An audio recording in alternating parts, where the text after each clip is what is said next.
Hi there. Today we're going to be doing a skim coat on top of here so that we can then do the resin epoxy on top of that. This will be my first kick at this on a big scale table. I've done a few smaller ones, but this will hopefully be the one that gets me doing other ones. Filled in most of the cracks. The skim coat will help fill in the holes here. In a minute I'll take that out and I'll get the epoxy over here. We'll get rolling. So here you can see my samples. We're going to go for more of this style here on the table.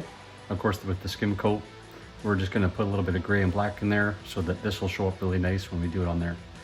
I played around with a few of these, but for the backyard fire pit table, it's not something we want. Maybe you want that in your house on your countertops. Same thing with this one. This one came out really nice.